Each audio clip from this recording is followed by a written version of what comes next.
covering all your favorite parts of the 50-yard fight. This is the Inside the Walls podcast with Zach Kyleman and Jim Meunier. Welcoming in fans of the 50-yard fight. This is the Inside the Walls podcast. Zach Kyleman in as always, alongside with my good buddy, pal, co-host, extraordinaire Sharks fan that you cannot miss. It is Jim Meunier joining me on the show, joining us not only on podcast, remember on YouTube, by the way.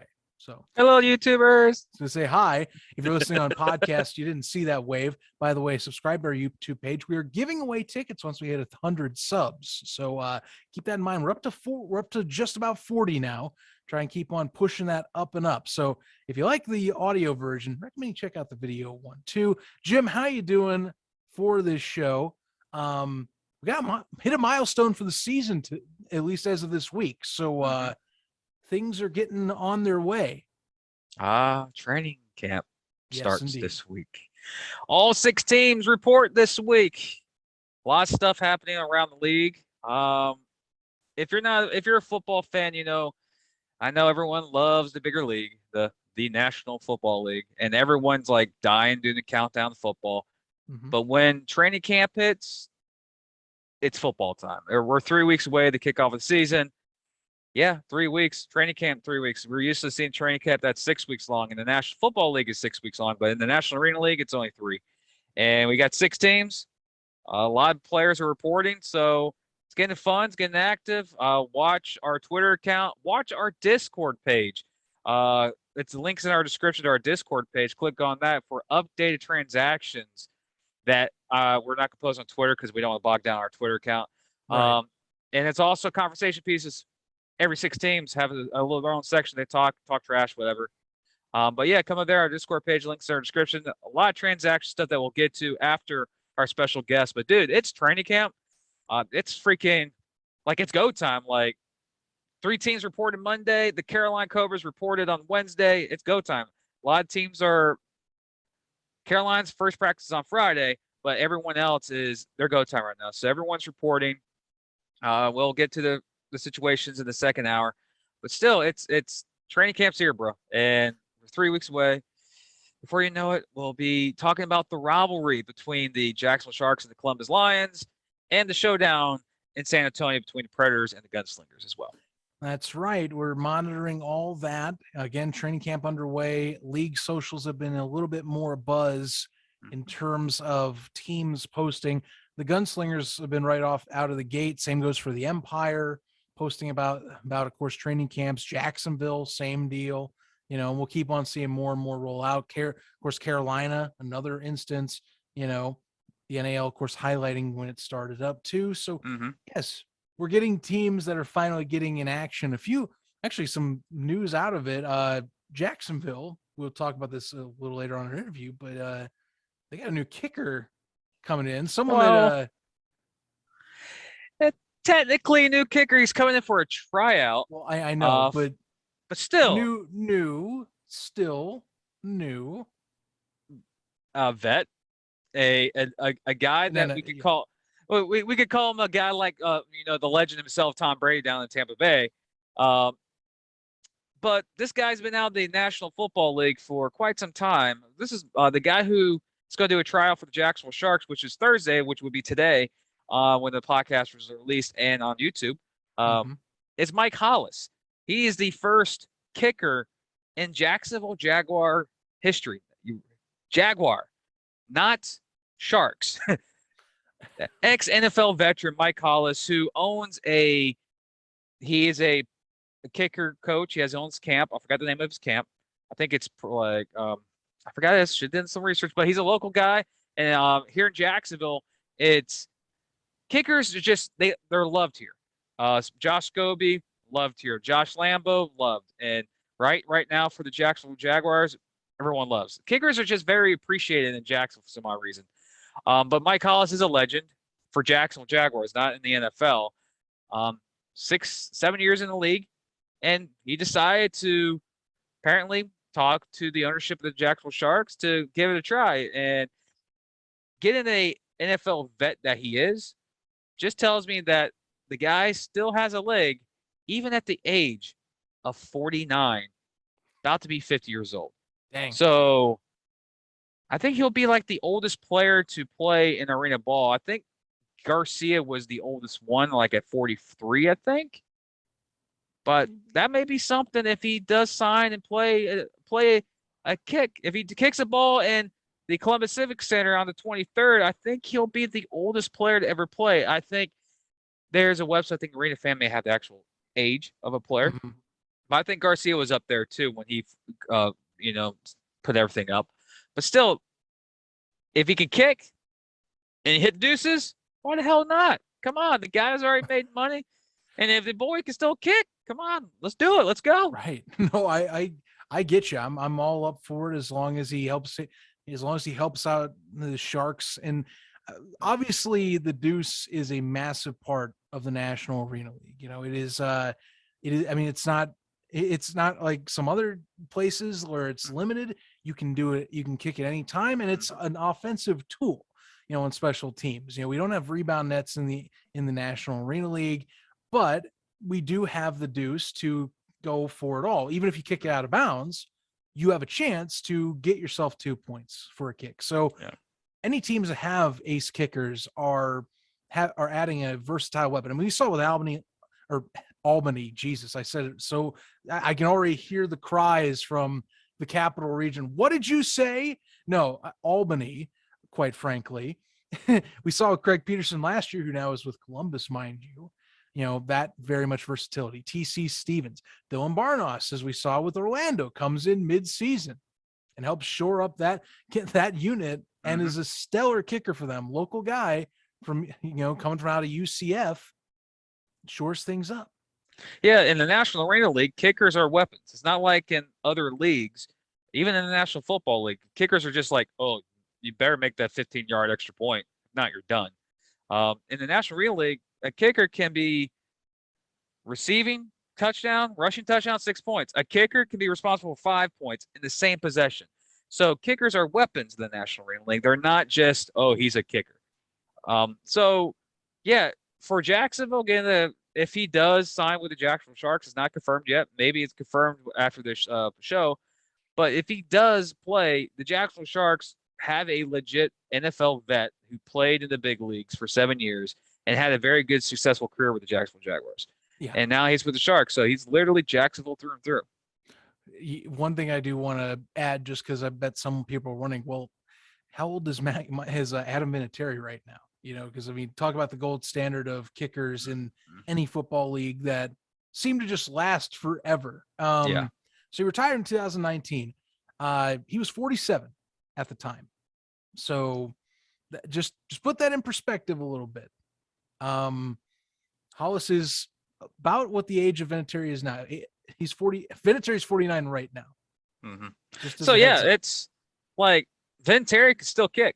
There's videos of him on Twitter and Instagram. He still kicks. Like, even though he's not playing anymore, Vinatieri's still legit.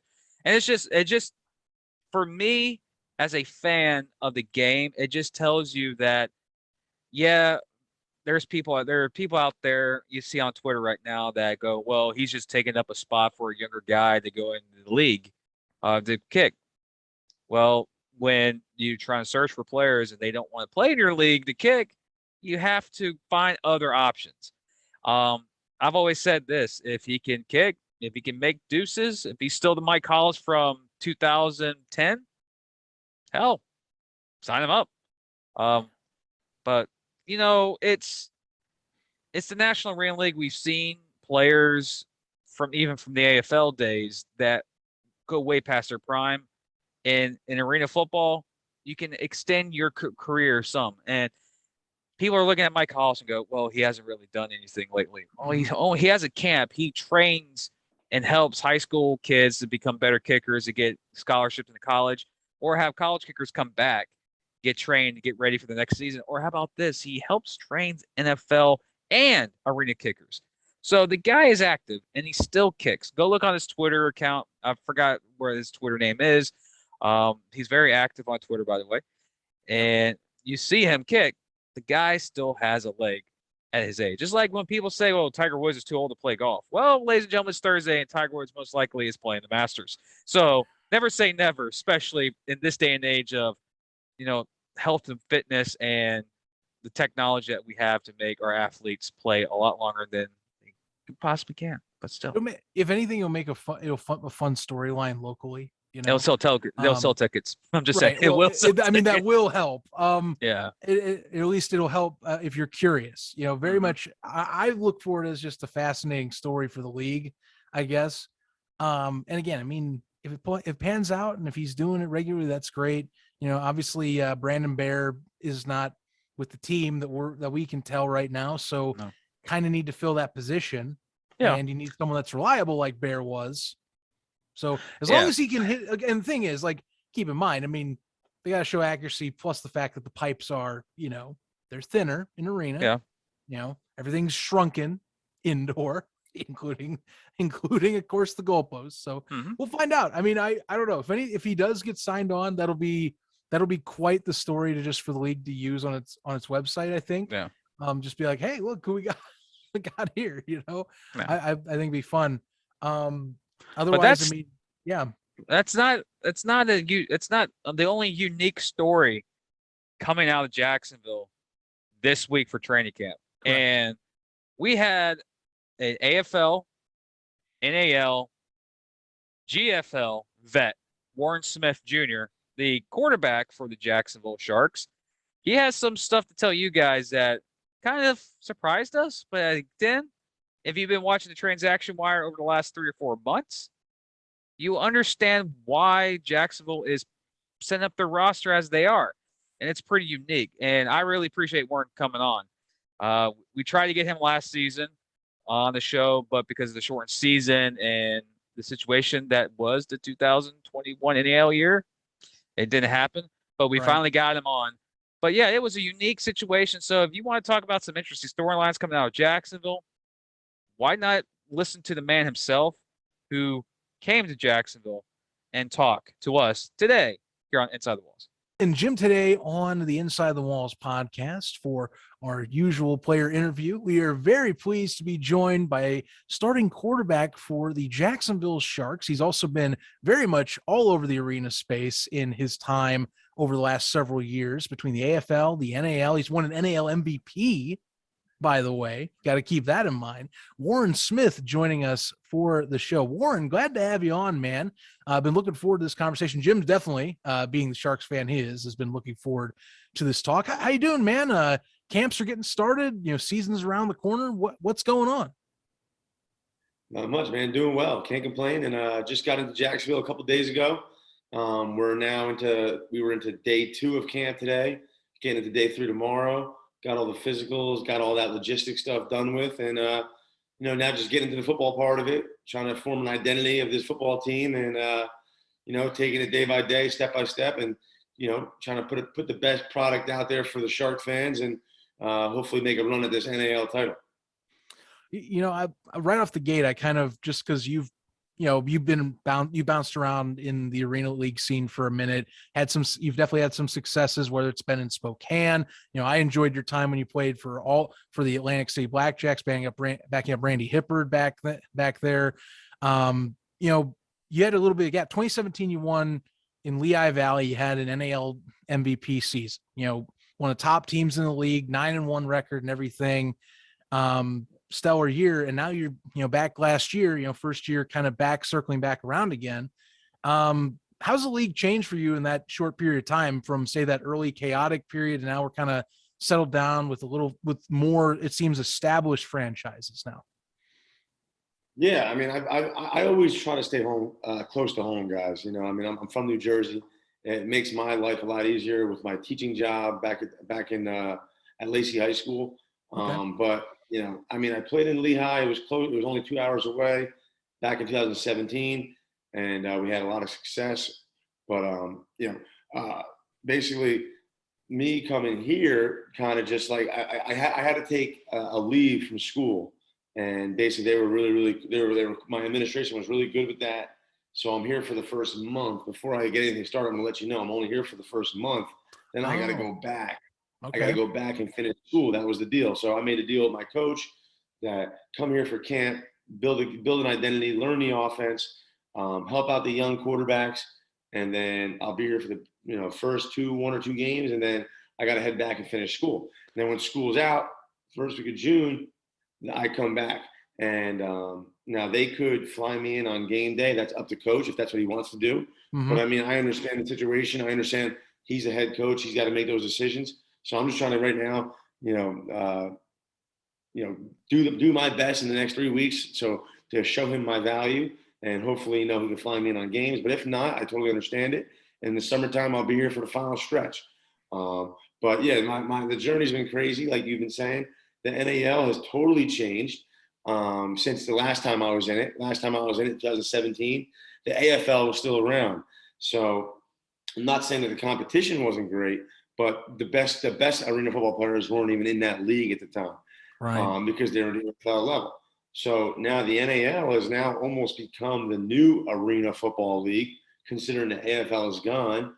And so a lot of these East Coast, down south guys, that the top arena football players from 2019 and 18, they still want to play. This is the only league you can play in that has the same exact rules. So now there's some players that go to the IFL, and that's more on the West Coast, Midwest, but it's totally different rules, totally different motion stuff. You get 2 motions, Mhm. not 1. It's more of an outdoor running philosophy type of game, which I have never played that style, and I hear a lot of good things about it. But like as an arena guy my whole life, I kind of want to stick to the rules that I know so I can help these younger guys out. So, I mean, I feel like the league has gotten better. I feel like the competition has gotten better just because this is the new AFL. This is it if you want to play arena style rules. So the league is good. I mean, I was in it last year with the Jersey team. There were some really good players, from all over the country that were playing.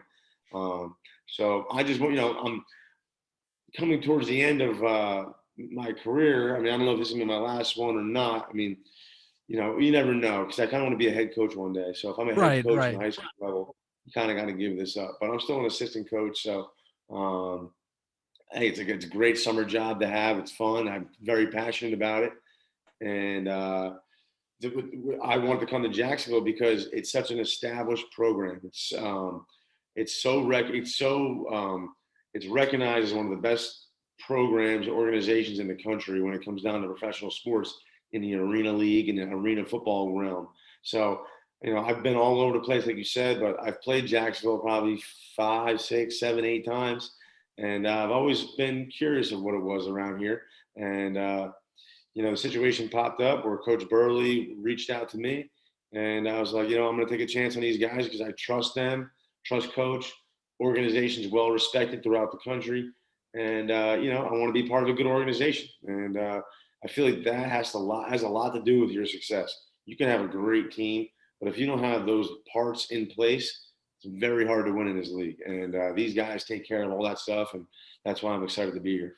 Absolutely. And I mean, Jim will say this for praises. I mean, Jacksonville has been a cornerstone of the NAL for reasons. I mean, they were one of the founding members to get this thing started, of course, but I mean, they've been a quality organization in arena for some time. So, I completely understand that point.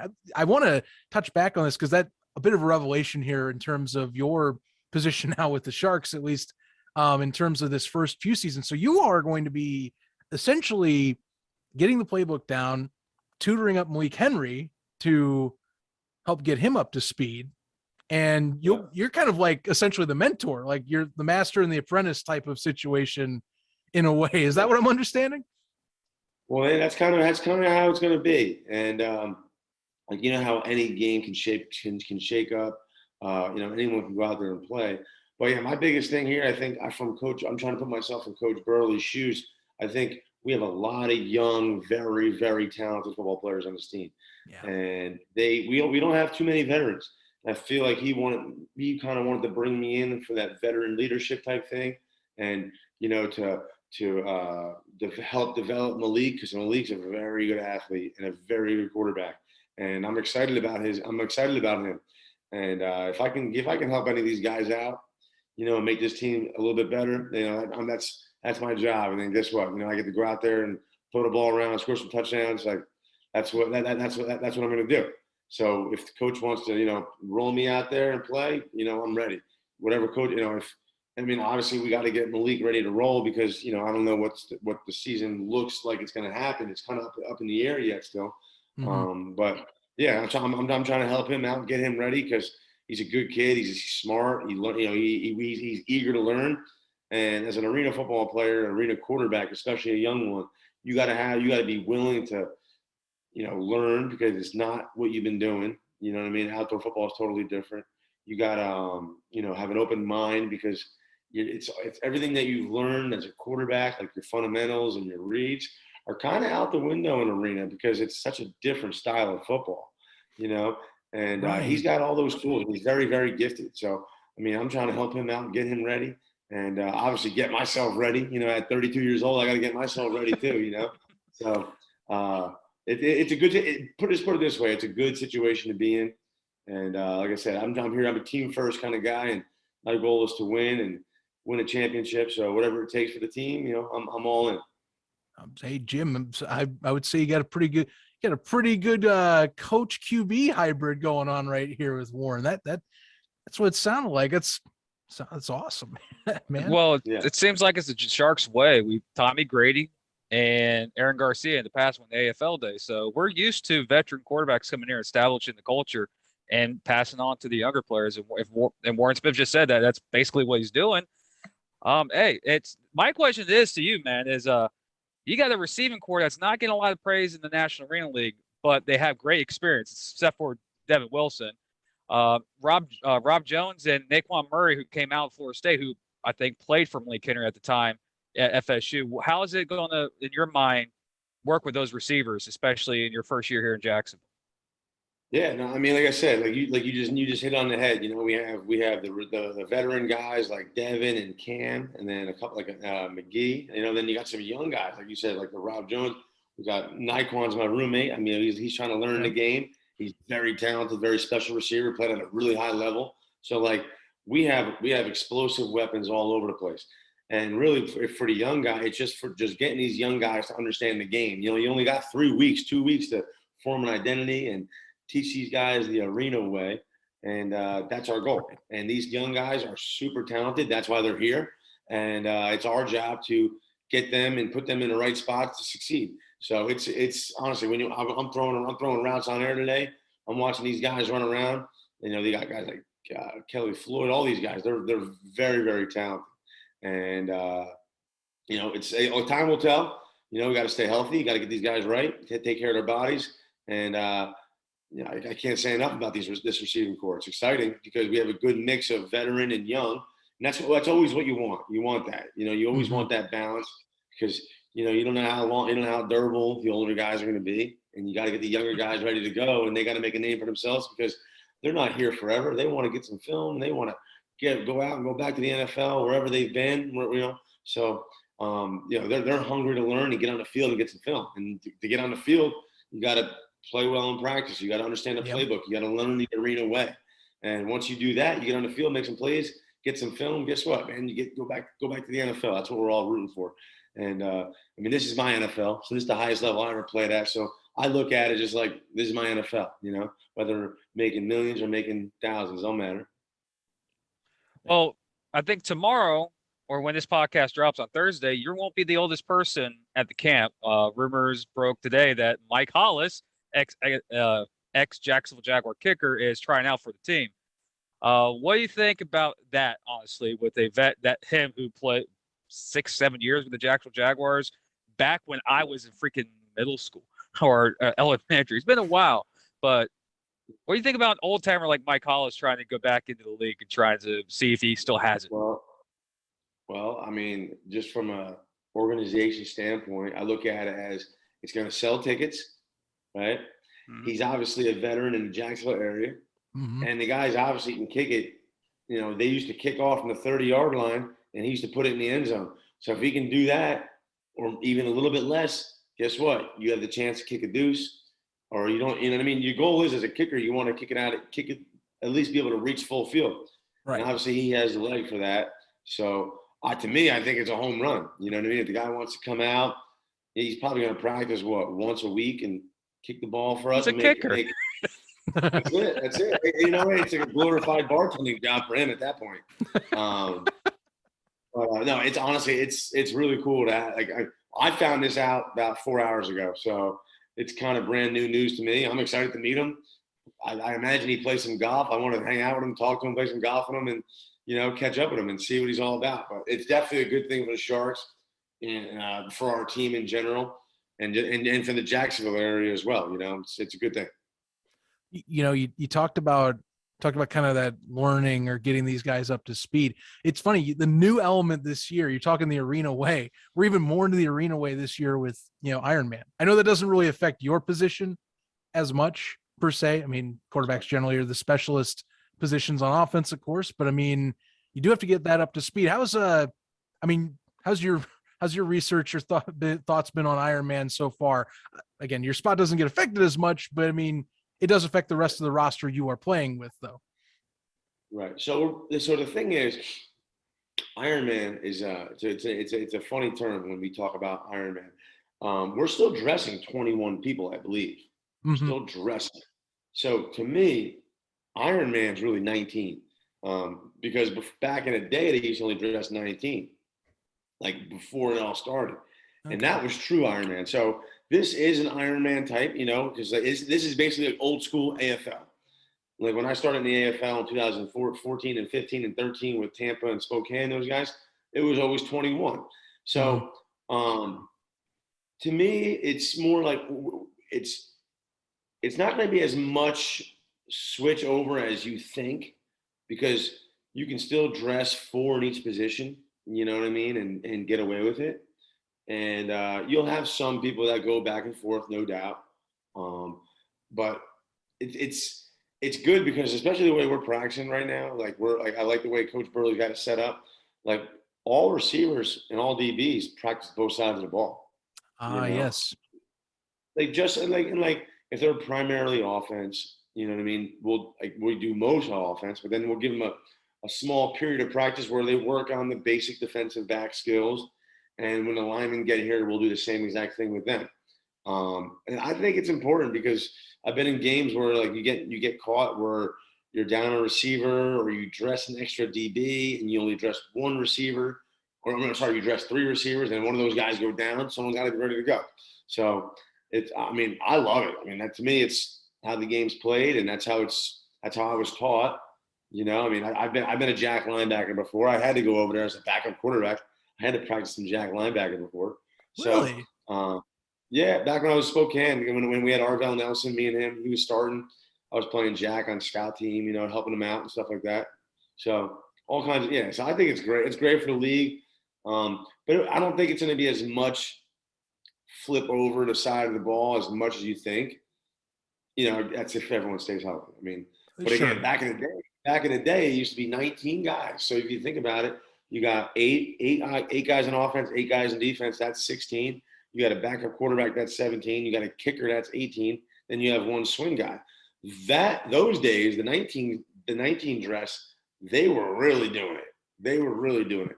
So 21, I think you won't see as much as you're anticipating because of the name Ironman. But we'll see. I mean, who knows? But I'm excited about it. It's cool seeing the DBs come over in the huddle and try to run some routes, and it's good to see the receivers play some defensive back. And once the linemen get here, we'll do this. We'll do the same thing with the bigs too. So it's cool, and I think it gives the player a different perspective. It might actually help them. It might actually help them with their primary positions. You know what I mean? Understanding, getting taught how to take certain things away on defense, or how to take advantage of certain things on offense. If you're a defensive back, I think it helps you out. It makes you more of a student of the game, in my opinion. That's a great way of taking it. I don't think many of us usually think of it that way. I think we always focus on like, well, my weakness is because I'm a defensive guy. So my weakness would be say catching the ball, running or receiving and routes, or having to run the motions or things like that. But I do find that as a way, like, you were in that position. Like, that's awesome. You were in that position. You're able to take those skills and go, okay, what's the guy across from me then going to maybe do? Am I able to on the fly adjust to that? Do I now know tendencies a bit better? Takes exactly what you're saying. Right. Student of the game. I love that quote. That's why I'm re-referencing that. Great choice of words. Good choice of words, Warren. Yeah, I mean, hey, I mean, it's that's what it is. You know, it's what it is. It's like it gives you it just gives you a different perspective and helps you out on the other side of the ball. You know, and guess what? You know, like sometimes we'll find a good DB that might be a better wideout than we thought, or vice versa. We might find a DB that was a wideout at first, and then it might launch them into a different career from here. You know, I mean, you don't know how it works, but yeah, I think it's awesome. I love it, to be honest. Nice. Yeah. Jim? I was going to like switch it up to your playing career in Lehigh and in Jersey. You've been all around Spokane, Tampa Bay. As a visiting quarterback, most hostile environment you played in arena football?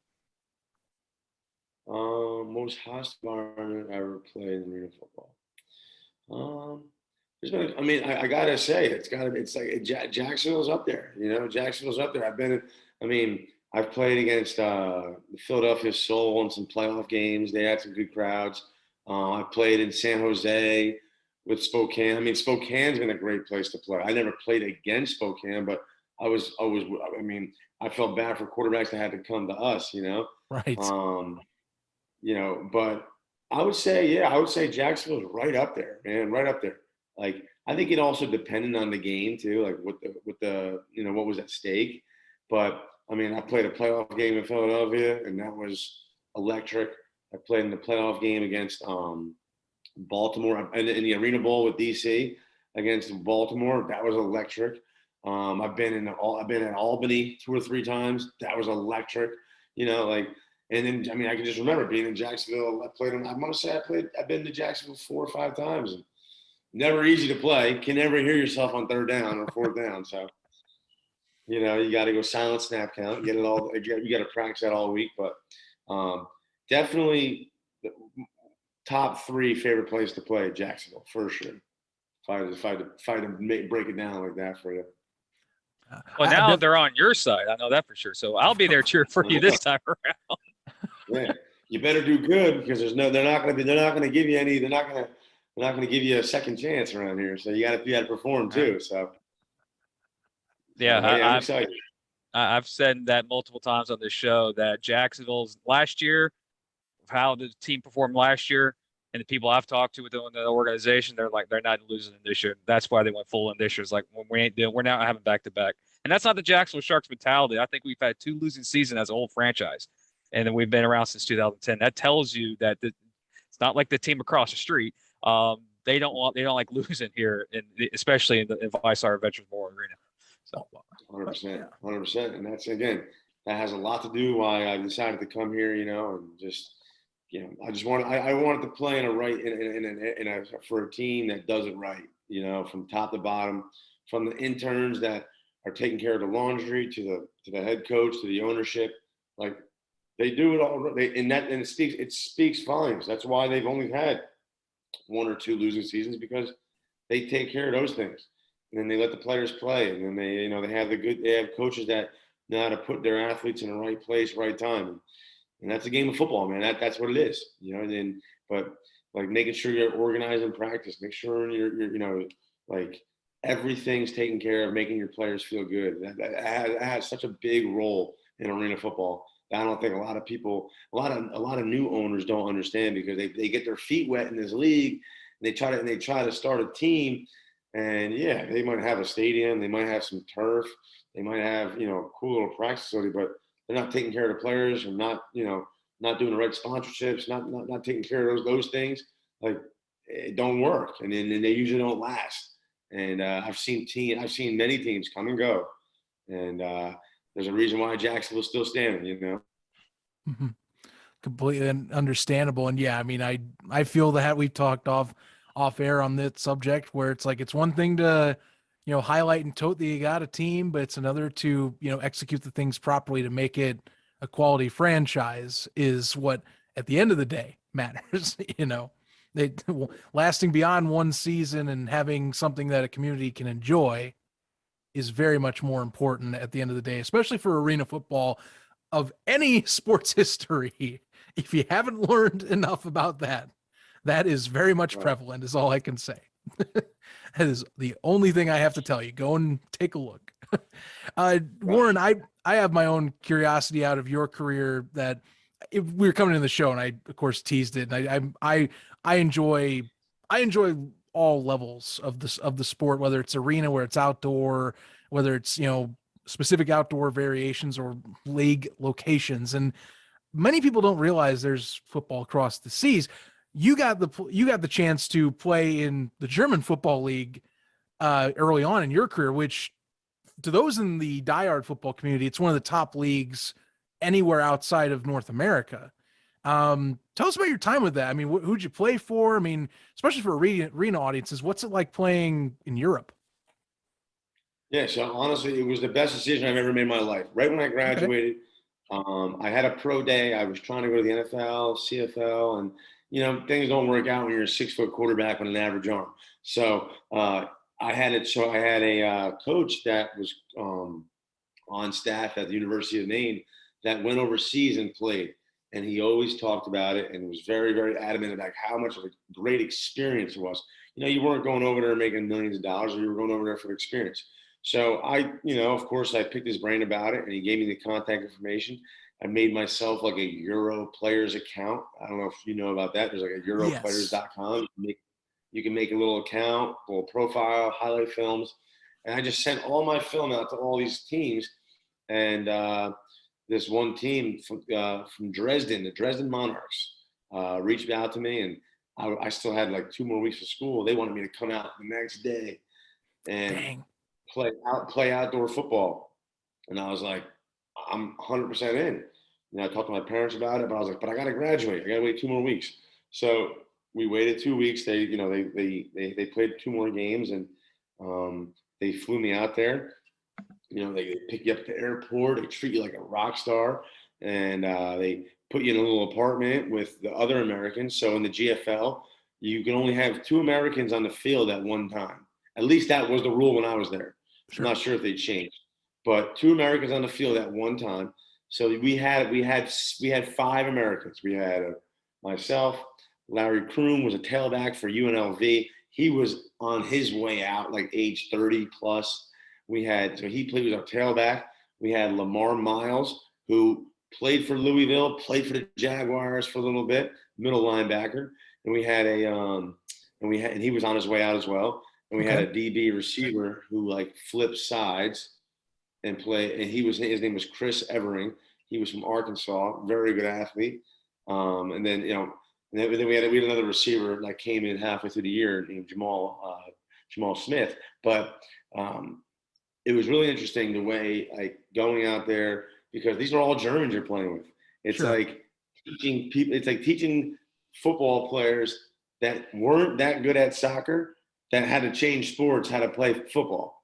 Cause everyone wants to be a soccer player in Germany. Everyone wants to, they don't want to be a football. They don't even know what American football really is. And that was the whole mindset of the GFL. They wanted to bring Americans over to adapt the sport of football to the country. And so basically they bring us over, and we all live together as Americans. We got practice 3 times a week, like either it was Tuesday, Wednesday, Thursday, or Tuesday, Wednesday, Friday. I forget what it was. But part of our contract, every Tuesday and Thursday morning, we had to go coach the youth team. Like the youth German, so they have youth teams. So that was kind of the gig, like that was like your job. And these kids don't speak English, so you got to try to really demonstrate things and try to talk as slow as you possibly can for these people to pick it up. And so it was unbelievable. I had a great experience. My roommates I just named were awesome. They took care of me. I was the young buck. I was the 22-year-old at the time. They were the 28, 29, 30-year-old at the time.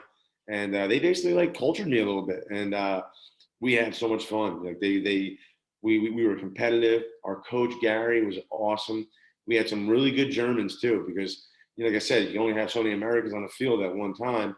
So usually it's a quarterback and a running back, but then you get into like a 3rd down situation or a 4th and long situation. You take the running back out and you put the receiver in, but then everyone knows what you're doing. So you got to like strategize like that, So we actually had a really good German tailback. We had a couple German wide receivers where we didn't really have to do too much. Like we weren't that predictable, and we had a great experience. We did really well. We went like We lost like 1 or 2 games, and we lost in the semifinals to a really good team in Kiel. But what an experience! Like I recommend any guy that doesn't make it to the NFL or CFL right away that wants to keep playing. Early on, I would go out there. I would definitely go out there and experience it. One of my teammates from Atlantic City, Rashad Stills, he went and did it. I told him about it, and he hasn't came back yet. And okay. So yeah, he loves it out there. He's basically moving out there. But it was a great experience. Nice. You play outdoor football, college rules. My coach reached out to me the week before I went out there. He was like, "Give me your top 5 pass concepts and top 3 run plays that you like, that you ran, and we'll implement it, and then we'll show you our offense as well." So it was a very smooth transition, and I'll tell you what, I still communicate with a lot of those guys out there, man. They're like I want to go out there for a game when I get a chance. When I'm done playing arena football one day, maybe I'll head back out there because they take care of you, man. You're a rock star. They give you a car, they give you a bike, they give you an apartment, they give you food. They they put you on billboards. They all kinds of good stuff. Yeah, it was really cool. I mean, at least the team I was at, they did it right. Like I said, the Dresden Monarchs. Shout out to those guys, man. I had a blast. I mean, just imagine a 22-year-old single dude going out to Europe. Trust me, I had more fun than I thought I would. I'm waiting for our YouTube version to get flooded with comments from Germany now. Now, like, Lauren, yeah. Yeah. No, that's great. Look, me and Jim actually have a buddy. Mine played, actually, no joke. I'll share the story on here. Him and I was the center. He was the quarterback. He's currently playing in the Austrian Football League right now. And that league just as good, I heard. That league's really established out there. Absolutely. I've heard it's basically on par, if not maybe slightly below GFL. Like but that still is like a good praise from anyone that you can get.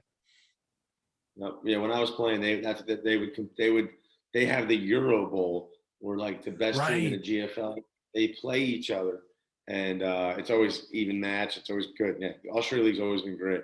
I wanted to go out there, but I took the arena bowl route. I mean, the arena football route. Sorry. And it is what it is. Like I'm happy with the decision I made. So. Yeah, but I mean, to at least us, it seems like you made the most of it. You've had plenty of great games in arena. You've gotten your times on some great rosters, some teams that have, you've been around the ring. You'd be able to travel around the country, too. So, I get that. But hey, and you can say you played in Germany. Right. Not many can do that either. That's right. That's great. Jim, anything other questions you got? I was going to ask him, playing in Germany and the advancement now, ELF, that's the bigger league now over there. You guys know anybody that's over there right now, or is it just you're just a fan from over here because you have experience with the GLF? Yeah, I mean, I know that I still keep in contact with a few Dresden players that were really young when I was like, they were my age. Now they're my age over there, and they're like the older guys. Like I said, I had one guy from Atlantic City go over to I think he went over to Croatia and played. So I mean, yes. I don't know anybody in that league. Yeah. So, but there's a couple of leagues out there too. So I mean, my buddies. I mean, I still keep in contact with the Dresden guys, and I'm always following their pages and liking their stuff. I don't know. I mean, I don't really follow it too much besides the Monarchs. I mean, I follow those guys. A lot of those fans still communicate with me. So I'm definitely going out there, hopefully soon, to stay out with one of those guys and just hang out and catch up maybe for a couple of weeks in the summertime when school's out for me, when I'm done playing, obviously. Right. Again, I find this conversation has definitely changed a bit differently now that we understand your situation better coming in. But I mean, it still is fascinating. Like I said, just getting that, at least the way you're talking about, possible last hurrah type of moment, go out on top here.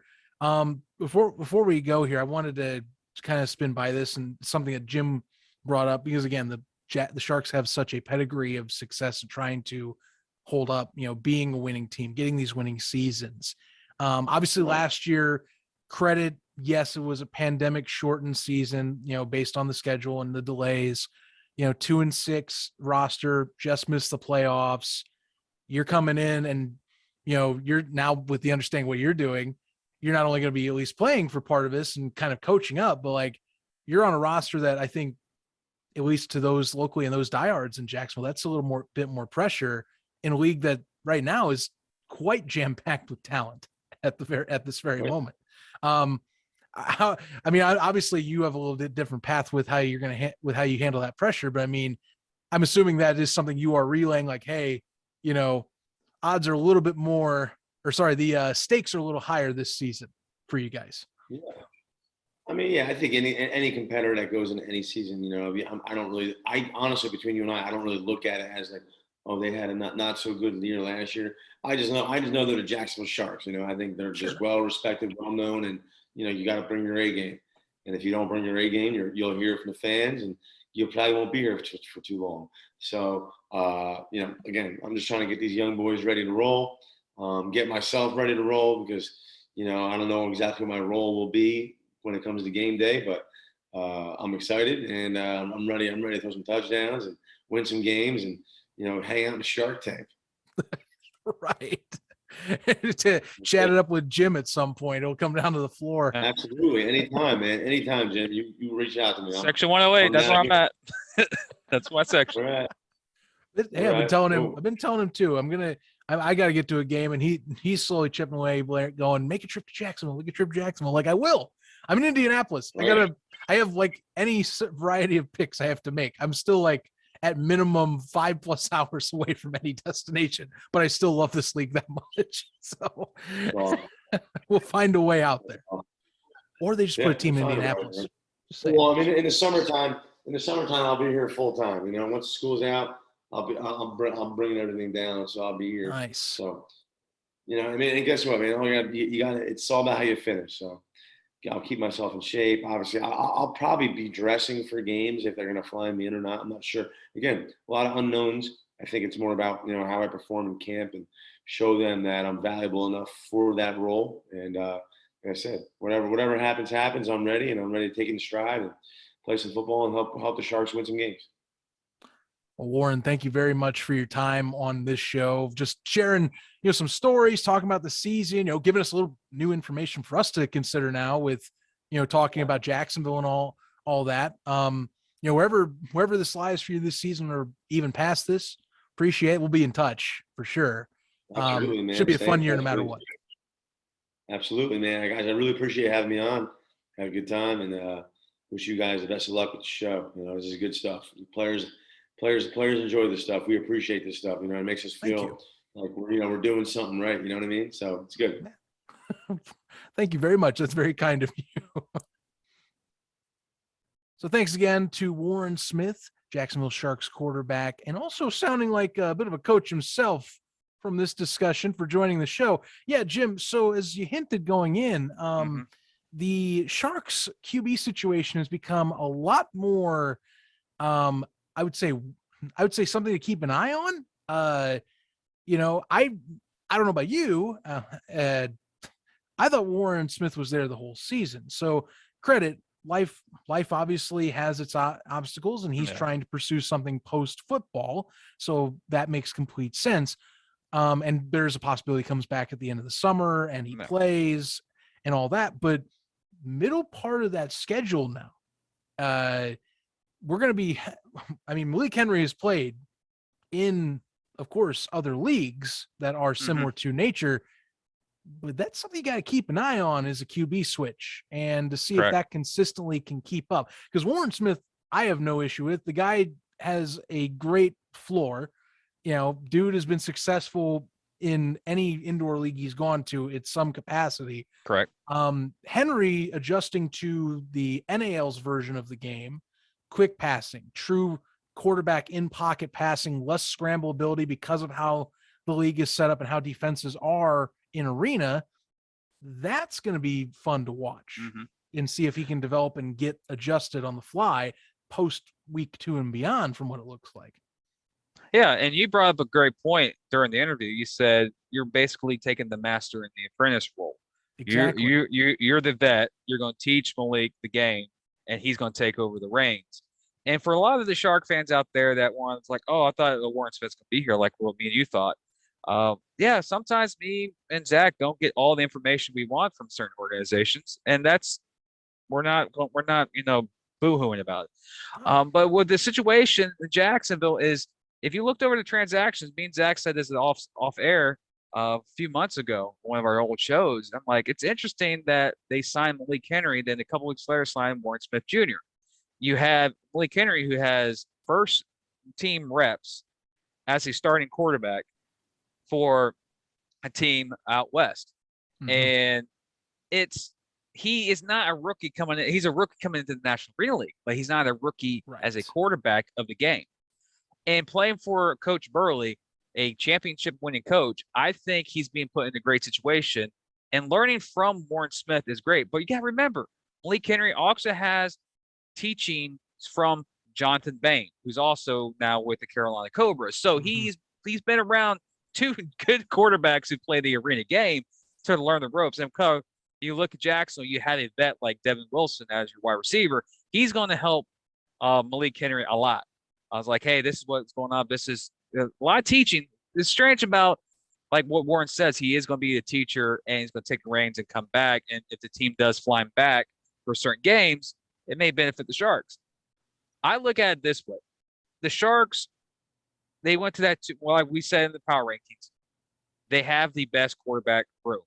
That's the reason. That's from day one, because they have two experienced quarterbacks who played in top-tier arena leagues. The Sharks know what they were doing when Warren Smith joined.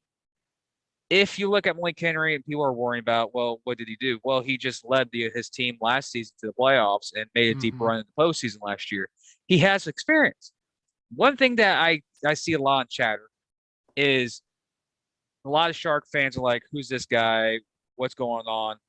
We get spoiled. Aaron Garcia, Tommy Grady. We get spoiled here in Jacksonville. But for Malik Henry, he's going to be a young guy. He is what like Warren Smith was when he went to GFL. He was that 22-year-old rookie that just wanted to go play, didn't have experience. Now he's the older vet.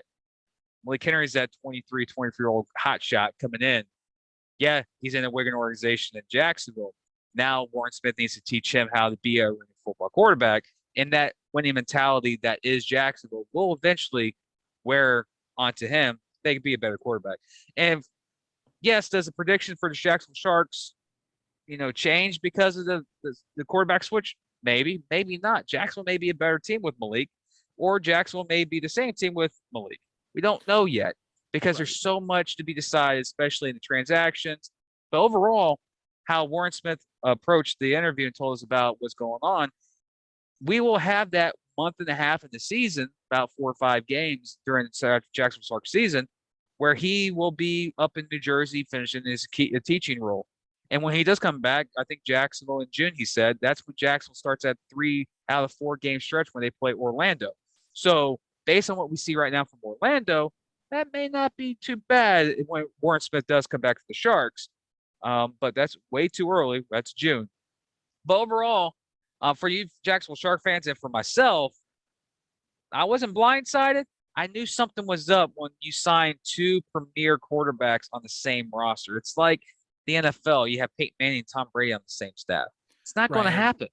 Right. I mean, Henry, as we saw, played with Jonathan Bain out west in Texas. So, yeah, I mean, I guess that kind of answers the question there. Is like, dang, what are you going to do with this other guy? And now I kind of question, I'm going to be, I guess, more keeping an eye on the transactions page is, who's Jacksonville's third or fill-in quarterback when you have Warren go away. I mean, they could always, of course, again, depends on the organization's usage on how they want to do it with Smith. If Smith is flown out, great. You have a second quarterback that can dress that night. But if he's unable to, you got to dress someone on the fly. Yeah, he can emergency reserve. He can be that emergency guy that goes in if Malik gets hurt or something. Also, Carnegie is a former guy who played here last year. He's a local guy here in Jacksonville. So if he's still in town, he might get the call. But usually NAL teams get 2 guys on roster no matter what. Now, if Warren Smith is on, that has to go up there for school, which he does. Not if. He did tell us. Why am I saying if? That he goes up there for that month. I think he'll be on if he can't play those games, like the inactive list. So it frees up a roster spot where they can bring on another guy. It's Jacksonville. Jacksonville's going to find a way to get themselves a quality quarterback that has played in the Arena League somewhere. Bless you, sir. Thank you. Yeah. the trials of recording. But yes, I mean, I do see your point with that. Of course, again, that'll be something they can answer down the road.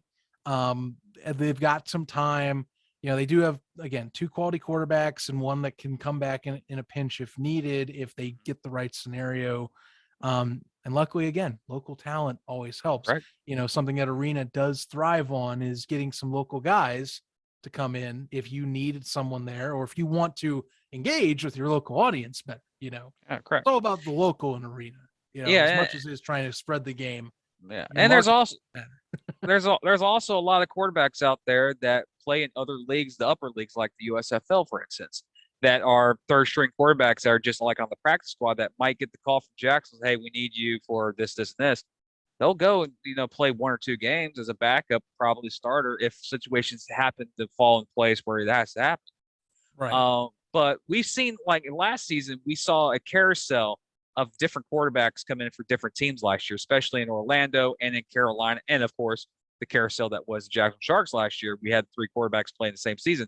It's not, for fans out there, it happens a lot in Arena League where a quarterback goes down and it's like, oh crap, what do we need to do? Last year, honestly, I don't think this is coming from a fan perspective. When Mike Faithful went down for the Jacksonville Sharks last season, the Jacksonville ownership and the coaching staff was like, oh crap. They were caught, but they were done. Because you see all the quarterback signs they did after that, like they were trying to find somebody, they were plug and place.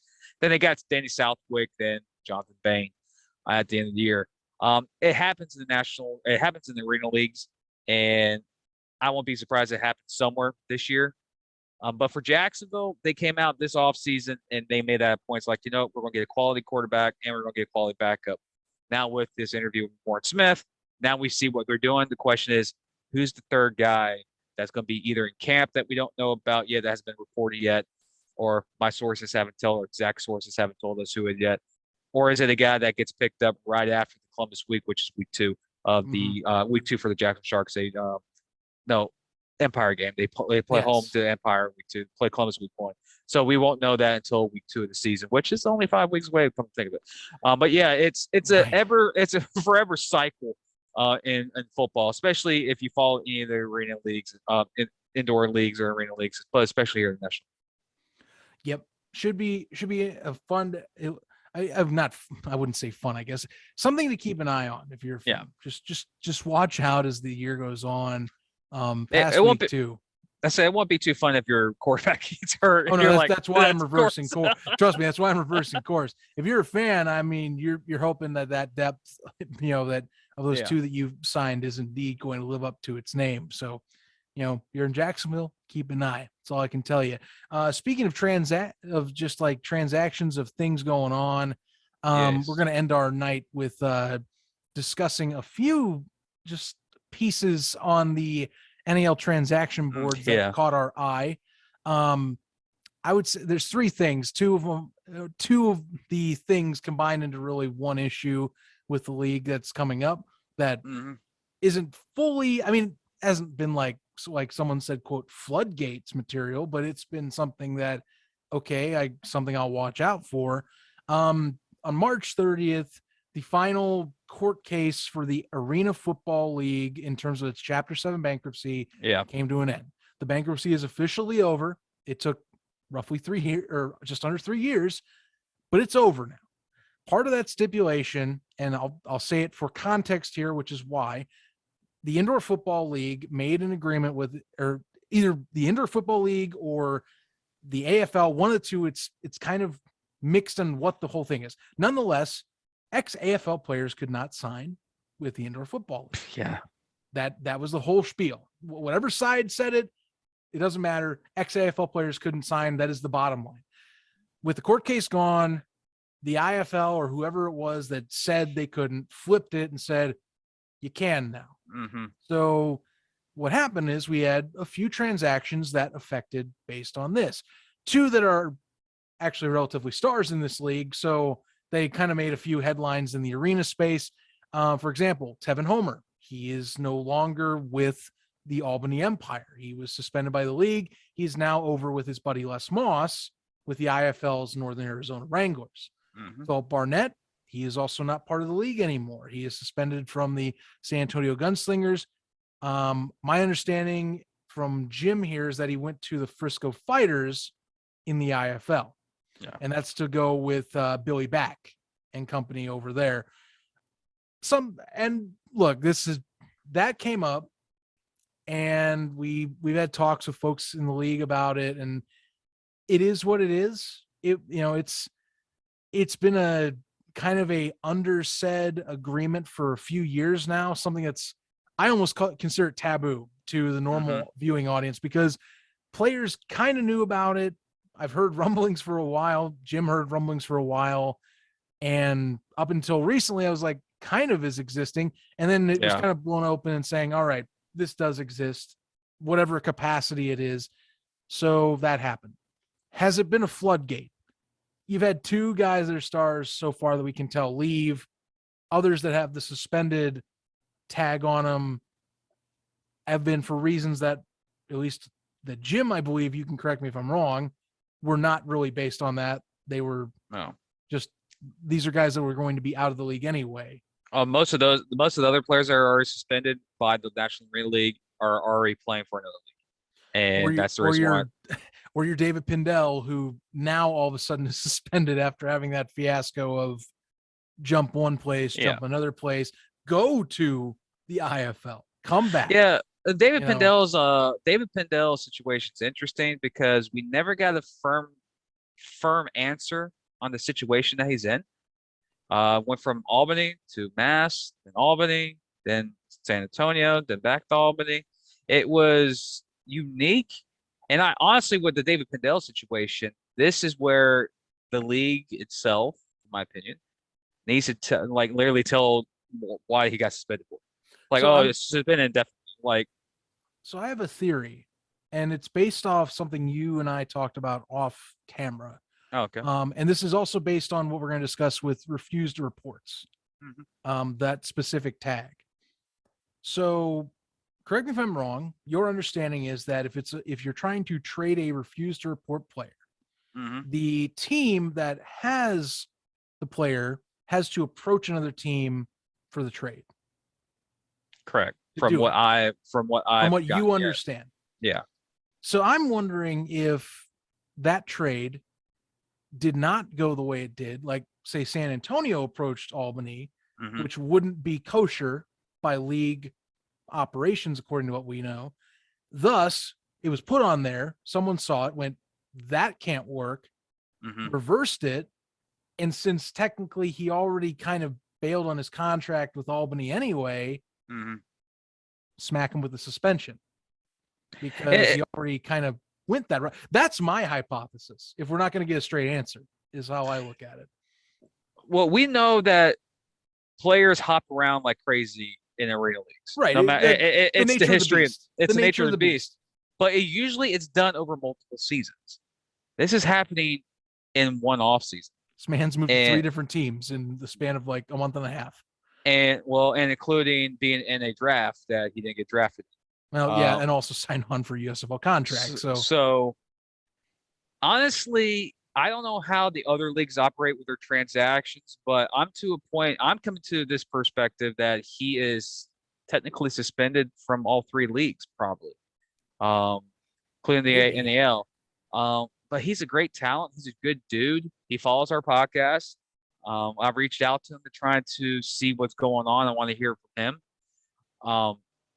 But it's just when a player moves around so many times like he did, I think he just had too many contracts with other teams outside of the National Marine League that you see with a lot of players in the NAL right now. If they sign with someone outside the NAL, they get suspended because it's just their written role. And I think it's the same way with the IFL. It's just, or the CIF, as that is. But it's just a unique situation. Transactions in the off season with the 3 leagues, you got to watch where everything's going, and especially with the list that came out this week with the couple of teams that have refused to report. We've gotten a lot of messages of what this means and a lot of chatter on the message boards of what this means. It's especially for one team. I'm surprised. Both me and Zach are surprised. Yeah, might as well rip the Band-Aid off of that, because if you go on honestly, folks, we recommend you check out the transactions every day, because the league does. I know at one point there were some folks that had joked about this, but they do keep it up to date a lot better than they were, I would say, a year and a half ago. So you really should check out the transactions page if you want to know what's going on. Because Orlando has 5 players that are refused to report. And we're not talking like 5, okay, maybe this is secondary. We're talking like starters. I mean, we're talking like Desmond Maxwell, all NAL running back last year, who's going to be also, or fullback, I should say, who's also going to be linebacker. We're talking Dylan Barnos, who we have been praising like crazy on this show for his kicking abilities. Zach Mesday, excellent linebacker last year for the Jersey Flight, who now is going to be designated as fullback linebacker, and QB EJ Hilliard, who is the projected starter for us, at least, is listed. Now, credit, right? Refused to report. That doesn't mean they are cut. They are still with these teams and signed on. The thing is, you have to get to practice. Otherwise, your rights here for the league, you can't move teams until, like we said, in theory, you get approached.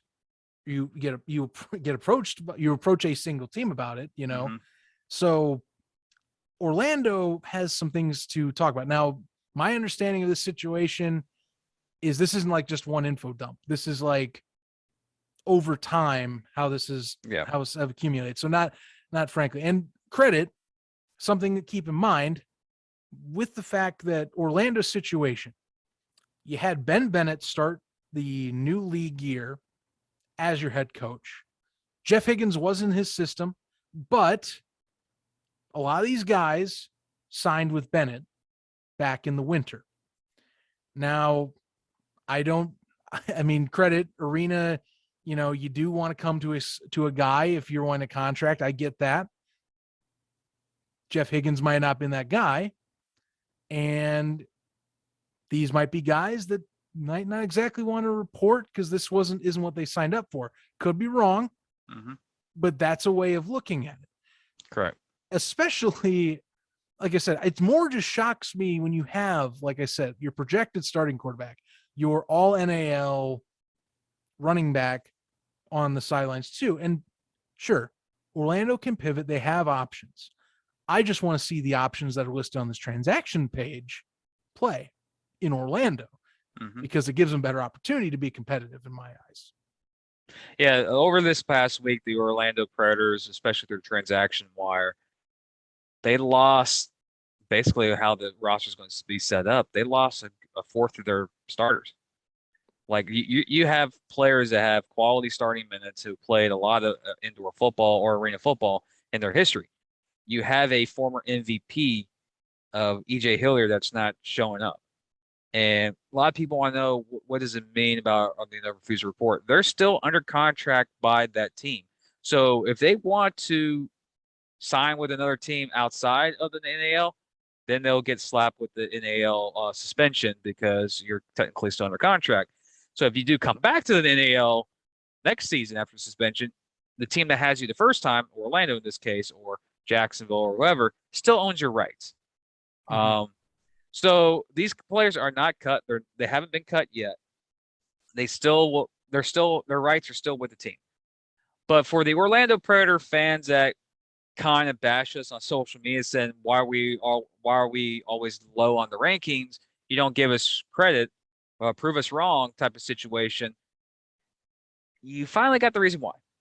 Well, I mean, that doesn't help. No, it doesn't. That's the main thing I'm taking away here. Like, I stress the league is looking like it is going to be very competitive at the top. So that race for the 4th seed is what I find intriguing. Now, credit, things can change. And you have to be a good Ironman coach. Like, strategy is going to change too. We're going to see coaches tested. Yeah. But nonetheless, on paper, Orlando does take a bit of a step back if these guys don't report. Correct. in a way. And At least overall roster, there's still good talent. Oh. Obviously Larry Beavers and Lonnie Outlaw and company, those are good receivers. We said Paris Mack as well. It's a great setup. You have Alfred. Yeah. I mean, yeah, Quan Alfred's on there, which, that alone, that's a replacement for Desmond Maxwell. If you need to run that way. So there's talent, but like, for example, quarterback,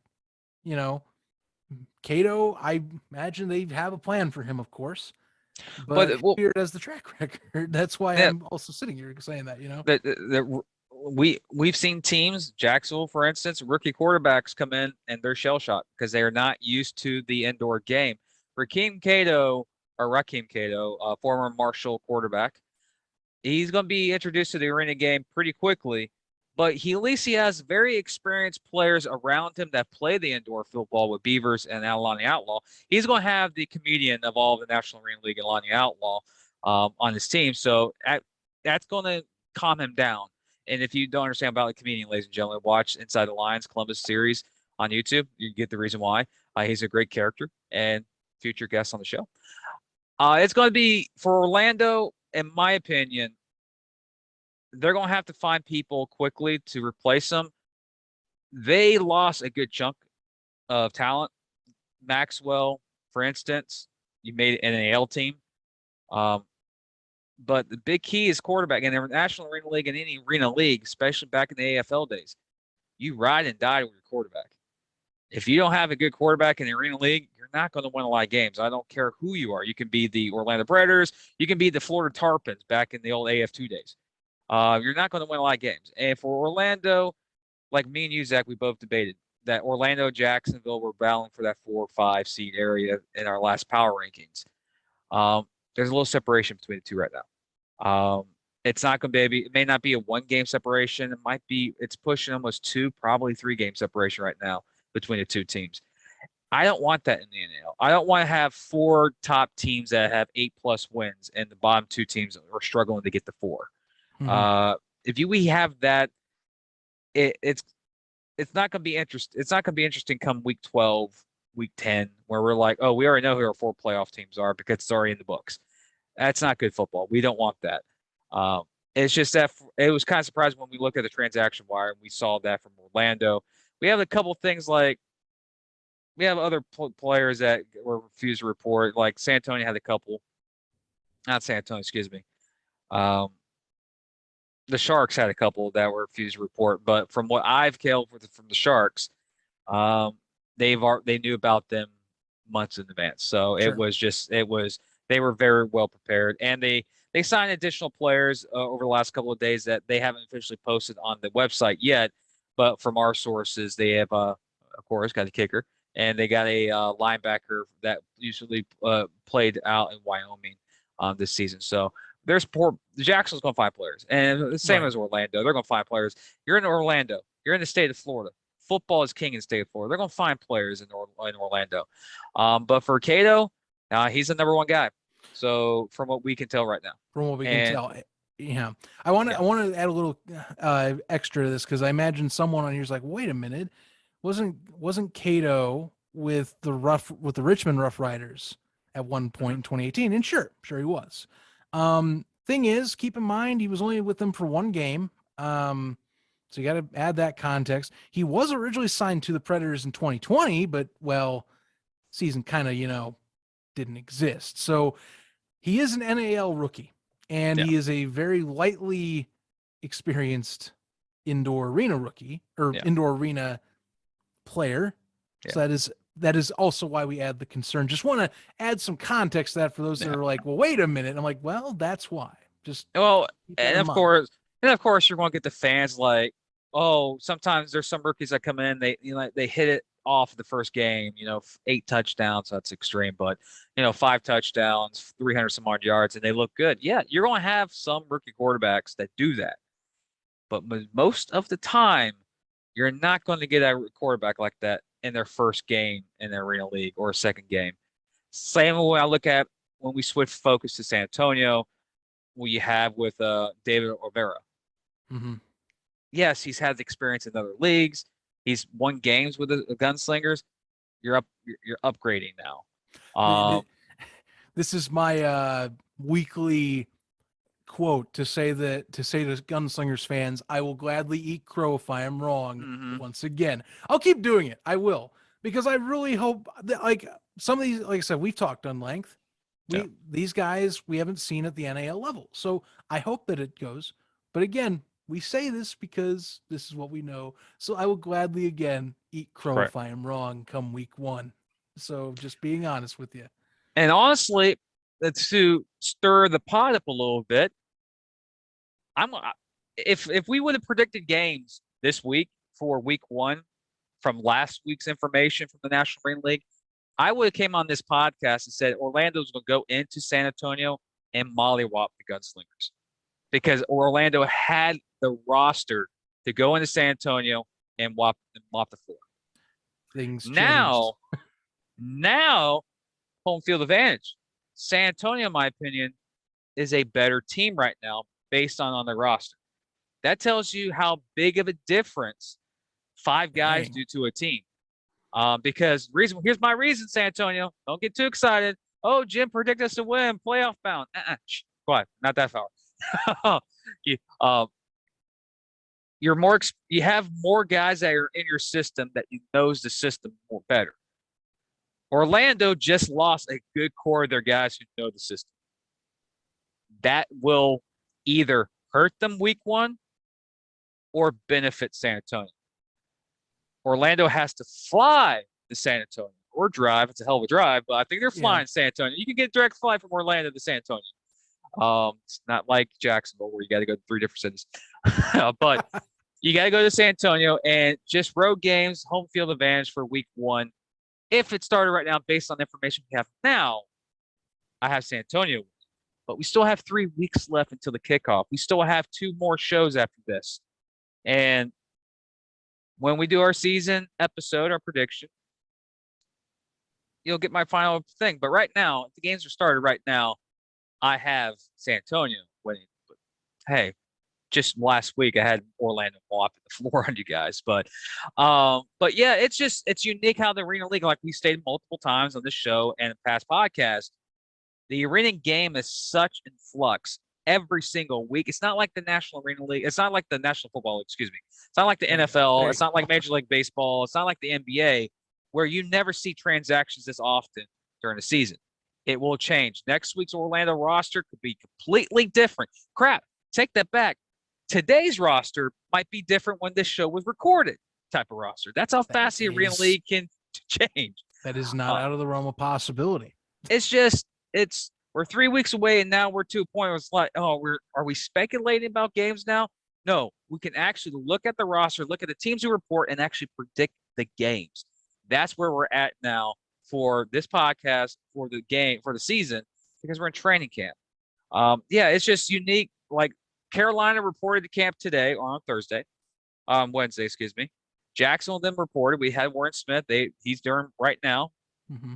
More news is coming out. So this projections, whatever, can change tomorrow. And that's the love and joy of this league. And this love and joy of why we cover it is because you guys trust us with what the International Arena League is going to do. And I just want to say thank you for your opinions. Thank you for the people who are following us. Thank you for the people who have reached out to us. Thank you to the Smoking Guns podcast. You guys have reached out to us multiple times over the last 2 weeks. Appreciate the love. I know we haven't showed a lot of love to you guys yet, but thank you for the love anyways. And to our listeners and to our fans, thank you for downloading, listening to us, and thank you for asking why we're not making episodes every week. Now we are, and appreciate it. Remember Discord too as well. One last thing I want to let out to people. Next week we have a great guest. The week following that, we have a huge guest join the show. Not going to leak out who it is yet, but the next 2 guests are coming up. We gave a hint on who the other guest might be for the show, but the other one we're going to keep quiet because it's a huge guest. You guys would be stocked. The man loves arena football. This man loves indoor football, or indoor Ironman, excuse me. He doesn't like indoor. He loves the Ironman rule. in an Ironman game, and it's something I means I can't wait to get him and actually announce to you, to our listeners, who it is. But yeah, I just want to say thank you again for listening to the show. Not a lot of news besides transactions, but we are 3 weeks away, and when we're on next time, we're only 2 weeks away. And also, Spring Stock live podcast, maybe just a 30 to 45-minute show on the 16th. Me and Zach will be actually side by side with each other. We'll basically be just, actually having fun. Basically, we want you, the fans, to give us questions about the league, the National Arena League. Not really an episode. We'll answer stuff, talk about maybe transactions or anything that happened. We'll have another episode later that week. We'll drop on Thursday, but we'll be live in Birmingham, Alabama for the USFL kickoff at Spring Stock. We're projected to be on, I want to say 4 o'clock Eastern, I think is our time slot from what Stefan has been giving us. It probably could change. If not, follow us on Twitter, follow us on Facebook, follow Zach on Twitter, or follow the USFL podcast on Twitter as well with the updated schedule. You'll get me and Zach, talk about National Arena League, a bunch of front of people who probably don't watch arena football, but it's a great time to recruit to get people back to the game of arena. And of course, I'm excited. Can't wait. And can't wait to get the season going. 3 weeks away, man. Training camp's here. I'm not playing. I don't think my knees can handle getting hit. And I think if I hit the wall of an arena, I'll be paralyzed. So, yeah, I'm not ready to play. But I will cover the league, but I'm not going to play. I don't know about paralyzed, but dang. All right. Well, that is what it is. Have you seen the kickers hit in this game? Man, yeah, I mean, no. Yeah, I've seen highlights of Craig Peterson alone get it. That's like, I'll be like, I could take on the kicker. Highlight on YouTube. No, I cannot take on the kicker. No, thanks. I'd rather cover the league in my safety of my own. So, yeah. for my co-host, Jim Mernier, I'm Zach Kyleman saying so long. Thanks for tuning in, as always. And remember one thing before you go. Buy your tickets and don't be a jack out of the box. Stay tuned, everybody. Covering all your favorite parts of the 50-yard fight. This is the Inside the Walls podcast with Zach Kyleman and Jim Mernier.